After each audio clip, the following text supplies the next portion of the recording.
अक्सा की आवाज़ चैनल में आपका स्वागत है। हमारी आज की कहानी है बूढ़ी अम्मा का बक्सा। कहते हैं औरत ही घर की लक्ष्मी होती है। वह चाहे तो घर को स्वर्ग बना सकती है और चाहे तो नर्क। यह सोचते हुए वो रो पड़ती है कि इसी दिन के लिए बेटों को लाड प्यार से पाला था, लाखों खर्च करके बेटों को पढ़ाया लिखाया था, ब्याह किया था।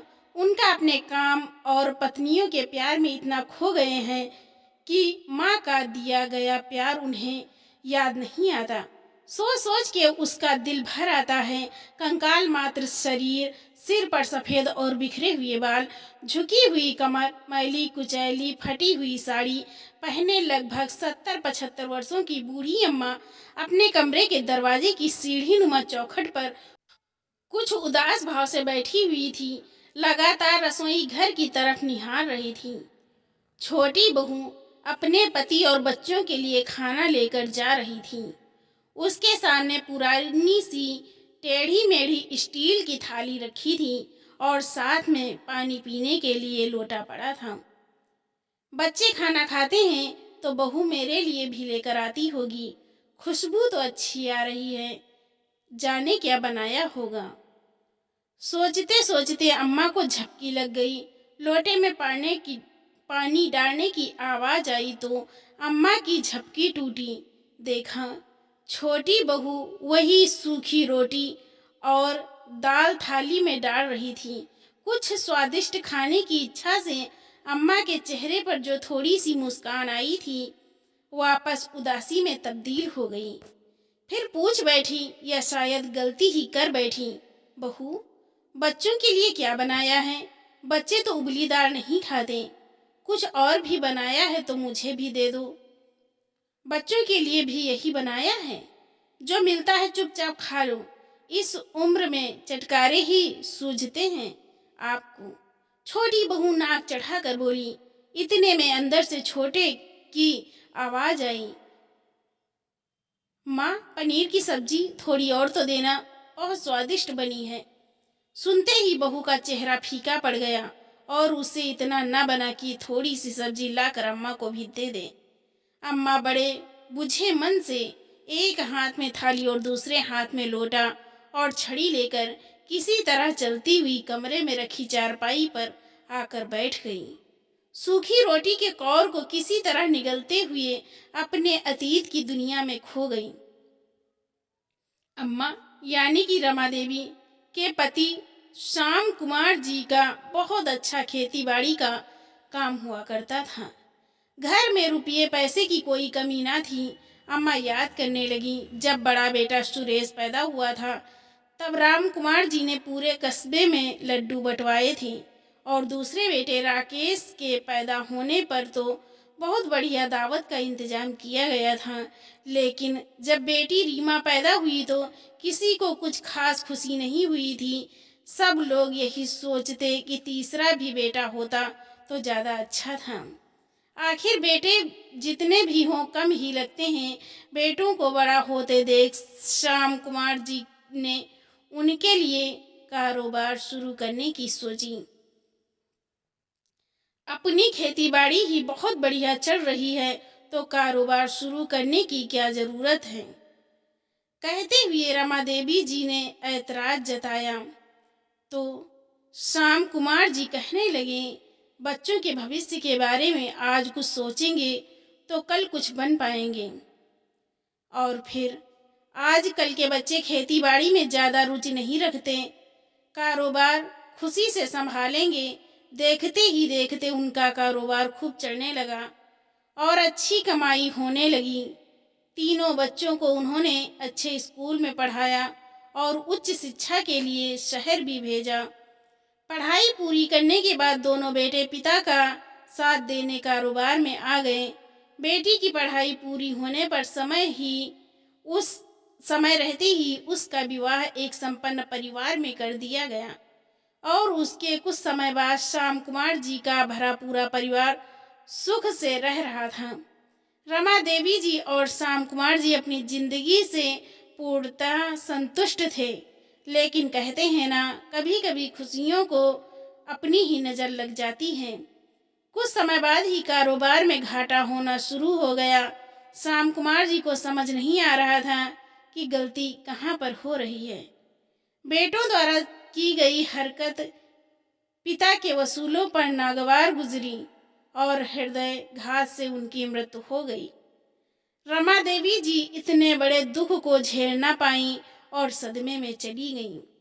पिता के रहते तो परिवार में फिर भी कुछ समन्वय बरकरार था, लेकिन उनके जाने के बाद कुछ टकराव रहने लगा। कुछ वर्ष बीत गए और अब तो भाइयों के बीच का झगड़ा इतना बढ़ गया कि बेटों और बहुओं ने अम्मा के सामने बंटवारा करने का प्रस्ताव रख दिया। अम्मा बंटवारा करने के पक्ष में ना थी। बेटी रीमा ने अपने भाइयों को समझाने की भरसक कोशिश की, लेकिन भाइयों ने उसे स्पष्ट शब्दों में कह दिया कि तुम इस मसले से दूर ही रहो तो अच्छा होगा। और फिर वही हुआ जो दोनों भाई चाहते थे। रिश्तेदारी के कुछ बड़े बूढ़ों की सलाह लेकर अम्मा ने कारोबार और जमीन जायदाद का बंटवारा कर दिया। रहा मकान का सवाल तो उसमें भी एक दीवार डालकर 2 हिस्से कर दिए थे और बड़ी बहू को भी कोई परेशानी न थी, क्योंकि अम्मा रसोई का सारा काम कर दिया करती थी। बड़ी बहू अम्मा का पूरा सम्मान करती थी, लेकिन वक्त द्वारा दी गए जख्मों के कारण अम्मा भी बीमार रहने लगी और धीरे धीरे काम करने में भी असमर्थ हो गई। समय बीतता गया। बूढ़ी माँ और भी अधिक बूढ़ी हो गई तथा उपेक्षित हो चुकी थी। पहले जो पोता पोती अम्मा के चारों ओर मंडराते थे, अब उन्हें भी अम्मा से कोई मतलब ना होता था। अब बड़ी बहू को भी अम्मा को अपने साथ रखना अखरने लगा था। अब बूढ़ी विधवा माँ को लेकर बड़ी समस्या खड़ी हो गई कि माँ का बंटवारा कैसे किया जाए। इसका कोई समाधान नहीं मिल रहा था। दोनों बेटों में से कोई भी अपने साथ अम्मा को रखने के लिए तैयार नहीं था। वक्त द्वारा घाव दिए जाने शायद अभी बाकी थे, क्योंकि कोई भी बहू माँ के खाने की जिम्मेदारी नहीं लेना चाहती थी। 2 वक्त की रोटी देने के लिए बेटे बहुओं की बहस अम्मा के दिल को चीर रही थी। यह वक्त की निष्ठुरता ही थी कि जिस माँ ने उन्हें 9 महीने कोख में रखा, पाल पोस कर बड़ा किया, खुद की नींद हराम करके अपने बच्चों को चैन की नींद सुलाया, उनकी हर छोटी बड़ी ख्वाहिशों को पूरा किया, आज वही बच्चे अपनी अम्मा को अपने पास रखने के लिए भी तैयार नहीं थे। काफी सोच विचार कर दोनों भाइयों ने एक फैसला ले लिया, जिससे उनके समस्या का समाधान हो तो गया, लेकिन माँ की ममता तार तार हो गई। जिसने भी सुना अपनी हैरानी को रोक ना पाया।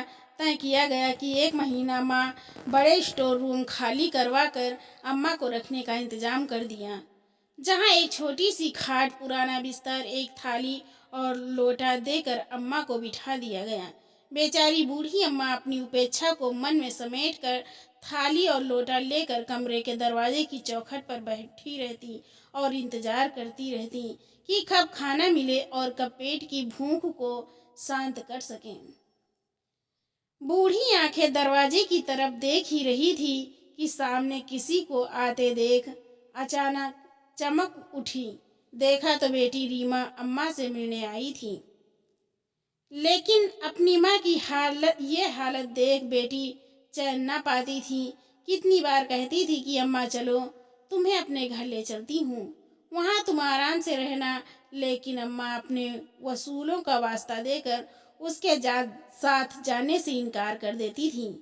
एक दिन अपने कमरे की चौखट पर बैठे बैठे अम्मा अपना चश्मा उतार कर देखने लगी। सोचने लगी कितनी बार बड़े बेटे को कहा था चश्मा ठीक करा दे, पर बड़ी बहू तमतमाते हुए कहती है कि छोटे बेटे के घर जाओगी तो वहाँ अलापना अपने चश्मे का राज। तुम्हारी पेंशन के सारे पैसे दवाइयों पर लग चुके हैं। आज छोटा बेटा रमेश जब तैयार होकर कमरे से बाहर निकल रहा था तो अम्मा ने आवाज़ लगाई, बेटा यह मेरा चश्मा टूट गया है, कुछ नज़र नहीं आता, आज ऑफिस से आते वक्त इसे ठीक करा लाना। कांपती आवाज़ से अम्मा बोली, अरे अम्मा, कम से कम ऑफिस जाते वक्त तो मत टोका करो, इस उम्र में चश्मे की ज़रूरत ही क्या है, कोई कागजी काम तो करती ना हो तुम। बेचारी लाचार बेबस अम्मा अपने आंखों में आंसू छुपाने की कोशिश करते हुए वापस टूटा चश्मा पहनकर बैठ गई। आज छोटी बहू ने घर में किटी पार्टी रखी थी। घर में कुछ चहल पहल हो रही थी। खाने पीने का काफी सामान लाया जा रहा था। अम्मा देखकर सोच रही थी, लगता है आज कोई मेहमान आने वाला है। खाने की बहुत अच्छी खुशबू भी आ रही है। चलो आज तो बहुत स्वादिष्ट खाना खाने को मिलेगा। सोचकर अम्मा मन ही मन खुश हो रही थी। लेकिन ये क्या, थोड़ी ही देर में छोटी बहू आई और अम्मा की थाली में खिचड़ी डालकर चलती बनी और अम्मा को बाहर न निकलने की सख्त हिदायत दे दी। अम्मा मायूस होकर खिचड़ी खाने लगी कि देखा लोटे में पानी नहीं था। अरे छोटी बहू, लोटे में पानी तो डालती जाओ, प्यास लगी है। लेकिन इतने तक तो छोटी बहू वहां से जा चुकी थी। खाना खाने के बाद वह धीरे धीरे लाठी की टेक से बाहर तक आई और बोली, छोटी बहू पानी पीना है, बहुत प्यास लगी है। देखा तो बाहर छोटी बहू की सहेलियों की दावत चल रही थी और छोटी बहू उन्हें अपना सोने का हार दिखा रही थी जो उसे रमेश ने लाकर दिया था। छोटी बहू अम्मा को देखते ही उबल पड़ी। बिना कुछ सोचे समझे अम्मा का हाथ पकड़कर लगभग घसीटते हुए उसे वापस कोठरी में बिठा दिया। जब कहा था कि बाहर नहीं निकलना, तो फिर ऐसी क्या मुसीबत आ पड़ी थी। थोड़ी देर प्यासी नहीं बैठ सकती थी क्या? अम्मा को डांट फटकार कर छोटी बहू वापस अपनी सहेलियों के पास जाकर हंसी ठिठोली करने लगी। कुछ दिन और बीते। बूढ़ी माँ खाना खाकर अपनी चारपाई पर बैठी हुई थी कि देखा सामने से छोटा बेटा रमेश अपने कमरे से निकल रहा था। पीछे पीछे छोटी बहू और पोता पोती भी बड़े बड़े बैग उठाकर जा रहे थे। अम्मा लाठी टेकते हुए छोटे बेटे के पास आ पहुंची। रमेश बेटा, छोटी बहू, तुम लोग कहीं जा रहे हो क्या? हाँ माँ, बच्चों की कॉलेज की छुट्टियां हैं तो हम लोग कुछ दिन के लिए बाहर घूमने जा रहे हैं, छोटे बेटे ने बोला। तो अम्मा की जिज्ञासा तुरंत उदासी में तब्दील हो गई। फिर कुछ सोचकर बोली, छोटी बहू, मैं रोटी कैसे खाऊंगी? मुझसे भूखा नहीं सोया जाता। अम्मा की बात सुनते ही छोटी बहू तपाक से बोली, अरे अम्मा, आज महीने की आखिरी तारीख है। कल से तुम्हें रखने की बारी बड़े भैया भाभी की है। हमने उन्हें कह दिया है कल सुबह वो आकर तुम्हें ले जाएंगे, और अगर रात को भूख लगे तो बिस्किट खा लेना। कहते हुए छोटी बहू ने उसके हाथ में बिस्किट का पैकेट थमा दिया और वे सब अपनी जिम्मेदारी पूरी करते हुए चलते बने। अम्मा को यकीन नहीं हो पा रहा था कि बचपन में जिन बच्चों को माँ के आंचल की शीतल छाया में स्वर्ग का एहसास होता था, माँ की थपकियों में सुकून मिलता था, माँ की लोरियाँ सुने बिना नींद नहीं आती थी, आज वही संतान अपनी सगी माँ की जिम्मेदारियों से दूर कैसे भाग रही हैं। बेचारी बूढ़ी अम्मा को जब भूख लगी तो 2 बिस्कुट खाकर पानी पीकर सो गई। अगले दिन का सूरज उगा तो अम्मा को थोड़ी आशा जगी। सुबह सुबह अम्मा अपना संदूक और बाकी सामान तैयार करके अपनी कोठरी से बाहर निकलकर कुर्सी पर बैठ गई कि बड़ी बहू अभी आती ही होगी मुझे लेने। देखते ही देखते सुबह से शाम हो गई, लेकिन अम्मा की खैर खबर किसी ने ना पूछी। बेचारी अम्मा भूखी प्यासी अकेले ही तड़पती रही, लेकिन कोई लेने ना आया। भूख से बेहाल अम्मा ने बैठे बैठे कई बार सोचा कि उठकर खुद ही बड़े बेटे के घर चली जाए। 2 कदम की तो दूरी है, लेकिन फिर यही सोचकर बैठ जाती कि ऊंची नीची सीढ़ियां हैं, कहीं गलती से पैर फिसल गया तो चारपाई पकड़ने की नौबत आ जाएगी। आखिर थक हार कर अपनी किस्मत को कोसती हुई फिर वापस अपनी चारपाई पर जा पड़ी। जैसे ही आँख खुली देखा बड़ा बेटा सुरेश अम्मा के सामने खड़ा था। अम्मा, अम्मा चलो तुम्हें लिए चलता हूँ। सुरेश बेटा, आ गया तू? सुबह से तेरी राह देखती थी, कहते हुए अम्मा सारे गिले शिकवे भूल कर बड़े बेटे के साथ चल दी। बड़े बेटे के घर पहुंची तो देखा जिस कमरे में अम्मा रहा करती थी वहां से अम्मा का सामान उठा दिया गया था। अम्मा को पीछे के बरामदे में बने छोटे से कमरे में रहने के लिए जगह दे दी गई, लेकिन अम्मा ने वहाँ रहना भी चुप करके स्वीकार कर लिया, यह सोचते हुए कि कम से कम बड़ी बहू के घर खाने को तो ढंग से मिलेगा। कल रात से भूखी प्यासी अम्मा को जब खाना मिला तो खुशी के मारे अम्मा की आंखों में आंसू आ गए और जल्दी जल्दी से खाना खाने लगी। वक्त की मार है जो कि रमा देवी जी अपने पति के जीते जी राज किया करती थीं, आज दाने दाने को मोहताज हो चुकी थीं। अगली सुबह उठकर अम्मा ने भगवान का नाम लेकर अपने दैनिक कार्य निपटाकर दरवाजे की चौखट पर बैठकर इंतजार करती रही कि बहू बच्चों में से कोई न कोई तो उनके पास आएगा, हाल चाल पूछेगा और कुछ खाने को देगा। लेकिन अम्मा को निराशा ही हाथ लगी। फिर एक ठंडी सांस लेकर वापस जाकर अपनी चारपाई पर लेट गई। काफी देर तक घर में से खाना बनने की आवाज आती रही, लेकिन कुछ समय बाद आवाजें आनी बंद हो गईं। चाय पीने को बेताब अम्मा इंतजार कर करके थक गई तो सोचा खुद ही उठकर बहू से चाय लेकर आती हूँ। लाठी की टेक से चलकर जब अम्मा भोजन कक्ष में पहुंची तो देखा बेटा बहू अपने बच्चों के साथ बैठकर चाय नाश्ता कर रहे थे। अम्मा को देखते ही वहां सन्नाटा सा छा गया। अगले ही पल बहू बोलते हुए बोली, बुढ़ापे में इतना चटोरापन कहाँ लेकर जाओगी अम्मा। अम्मा हैरानी से सब काम उतारने लगी। शायद बहू की बात का अर्थ स्पष्ट नहीं हुआ था अम्मा को। अरे तुम्हारे बेटे को दफ्तर जाने की जल्दी थी और बच्चों की नौकरी का भी समय हो रहा था, इसलिए जल्दी जल्दी सबको खिला पिला रही थी। तुम्हें भी जल्दी ही चाय देने आती हूँ, जाकर अपने कमरे में बैठ जाऊँ। चिल्लाते हुए बड़ी बहू पैर पटकते हुए रसोई घर में चली गई। अम्मा मन महसूस कर वापस अपने कमरे में आ गई। आज भी वही बहू है और वही अम्मा है। परिवर्तन आया है तो केवल परिस्थितियों में। अब अम्मा बूढ़ी हो गई हैं तो दूध में गिरी मक्खी हो गई हैं, जिसे सब ने निकाल कर फेंक दिया। कहते हुए अम्मा की आंखें भर आईं। अम्मा दिन भर इंतजार करती रहीं, लेकिन उनके कमरे में अपने आप कोई नहीं आता था। बुढ़ापे की इस पड़ाव पर अम्मा बिल्कुल अकेली हो गई थी। हाँ, कभी कभी बेटी आ जाती थी तो अम्मा का हाल चाल पूछ कर चली जाती थी, क्योंकि उसे भी कोई चाय पानी तक नहीं पूछता था और जहाँ इज्जत नहीं वहाँ कोई भला कितनी देर तक रुक सकता है।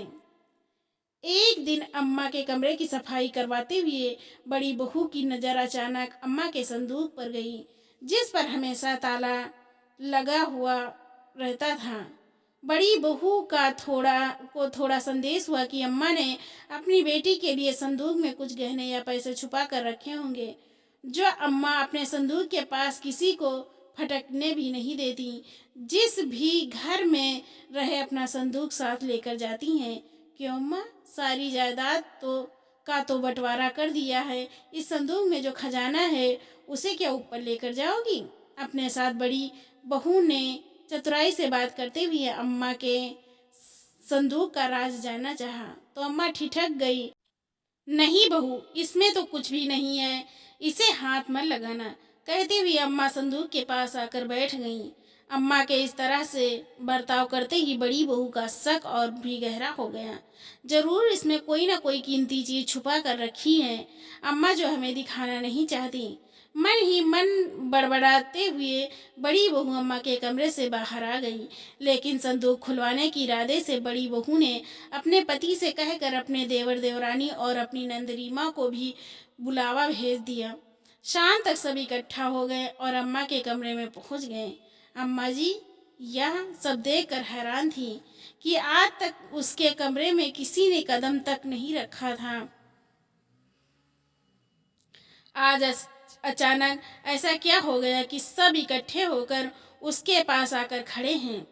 अभी वह इतनी भी बीमार नहीं हुई थी कि प्राण ही त्यागने वाली हो। अभी अम्मा हैरानी से सोच विचार कर ही रही थी कि बड़े बेटे ने अम्मा की विचार श्रृंखला को भंग करते हुए कहा, अम्मा आज तुम्हारा संदूक खोलना है। हम भी तो जाने आखिर इसमें क्या है। संदूक का नाम सुनकर अम्मा कुछ हैरान सी हो गई और शक पकाते हुए बोली, नहीं, इसे नहीं खोलने दूंगी। मैं तो नहीं दिखा सकती कि इसमें क्या है।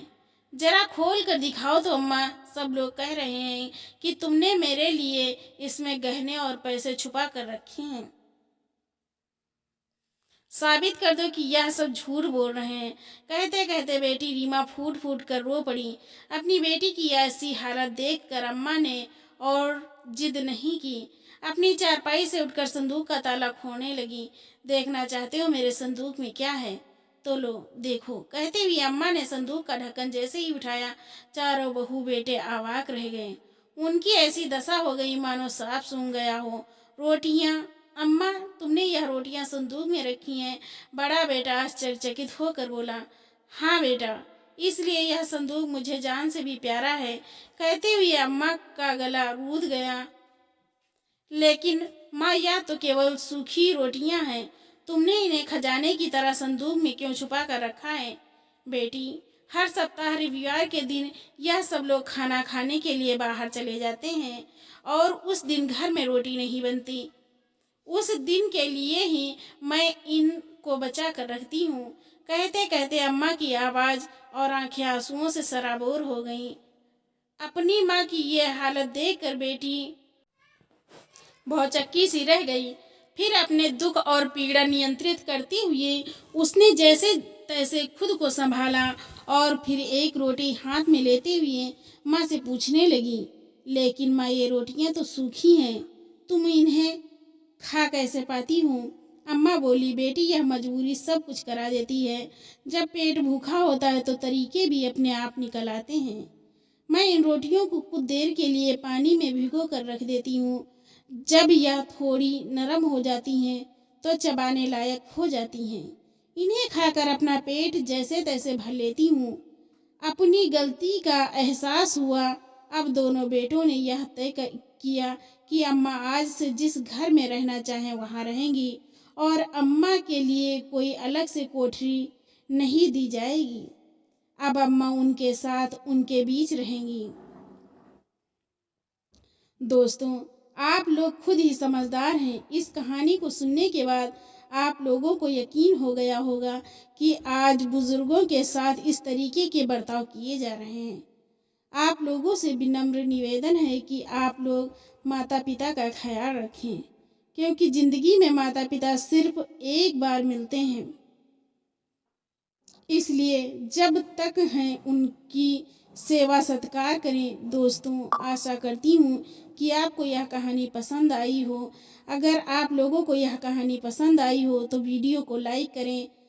चैनल पर अगर पहली बार आए हो तो चैनल को सब्सक्राइब करें।